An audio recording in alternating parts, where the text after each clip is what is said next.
Well, it appears as though the Department of Homeland Security has now spiraled into a frat house. Yes, Janet, Sherlock Napolitano, and the agency tasked with protecting you, the American people, from another terror attack are now under fire after a top official has placed herself on leave following allegations of lewd conduct with her employees. Suzanne Barr, chief of staff at Immigration and Customs Enforcement, is being accused of everything from making sexually charged comments to members of her staff to binge drinking on taxpayer-funded trips, and these allegations date all the way back to 2009. Now, clearly, Sherlock Napolitano and the Obama administration, they do have some explaining to do, seeing as protecting our country doesn't seem to be too high on their priorities list. Joining me now with more is the author of the New York Times #1 bestseller, Culture of Corruption, Fox News contributor Michelle Malkin. Apparently a lot of problems over there at that agency, Michelle. Yeah, this is really the tip of the iceberg, and it looks less like a frat house than it does a sorority run amok, Sean. And what we have here, I think, is an old girls club and a culture that has been encouraged by Janet Napolitano, or at least allowed to happen, with some of her gal pals who were put in positions of great responsibility when they had little to no actual law enforcement experience. And I think that that is what the point of the lawsuit that's been filed by a former DHS official, and affidavits that are now coming out, new ones that were filed in conjunction with this lawsuit, really tell. I mean, that's the story that we've been hearing a lot in many different parts of this administration, but particularly DHS, that people who have no equipment or interest in enforcing the law have been busying themselves on junkets like the one in Colombia in 2009, where apparently the chief of staff, the ICE chief of staff, Suzanne Barr, was involved in a lot of boozing and lewd conduct. All right, so let me see if I understand this correctly. So people that are ill-equipped, not prepared, lacking in experience, get these jobs. Why? Because they're just friends with Janet Napolitano? That's the only reason? Well, and then we see the conduct afterwards? Yeah, that's right. It's classic crony government.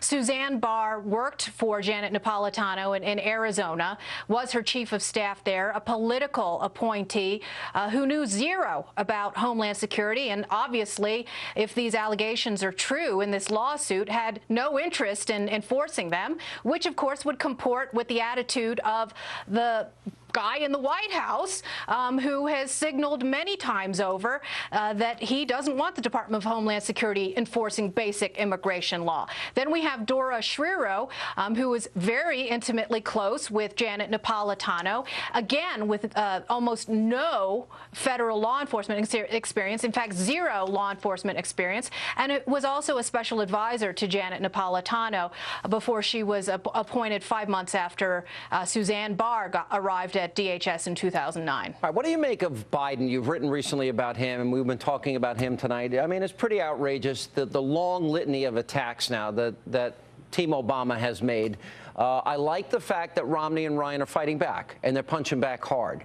But there's this history of Joe Biden going back to, you know, the people with Indian accents working at 7-Eleven and Dunkin' Donuts. They want to put you all back in chains comment. You know, my state is a slave state. Barack Obama, first mainstream African-American. He's articulate. He's bright. He's clean. A nice-looking guy. Yeah. You know, yeah. What if you said that? What if I said that? What if a conservative politician said that? Yeah, well, you know what? He's got this amazing immunity from his own tongue. And I've long diagnosed what I call Bidenrrhea of the mouth. I mean, he's had it for a long, long time now and gotten away with it. And now Bozo, the VP, is out there engaging in the most shameless kind of race clownery. And I know that there are a lot of decent Americans on both sides of the aisle that are sick of it. I'm glad that Romney and Ryan are fighting back, just as you say. But I think that more people need to spell out what this is, because this chains remark that he made in front of a black audience in Danville, Virginia, was a blatant racist, racialist pander.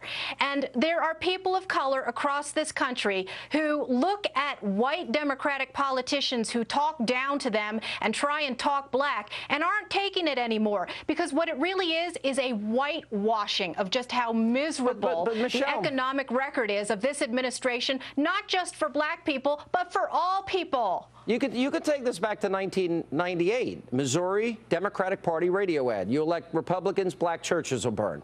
You got Al Gore. He speaks before a predominantly African-American audience. He goes into preacher mode. Republicans don't even want to count you in the census. Hillary Clinton does the same thing, changing her tone and her cadence. The James Byrd ad in 2000. It's predictable politics from Democrats. This is nothing new.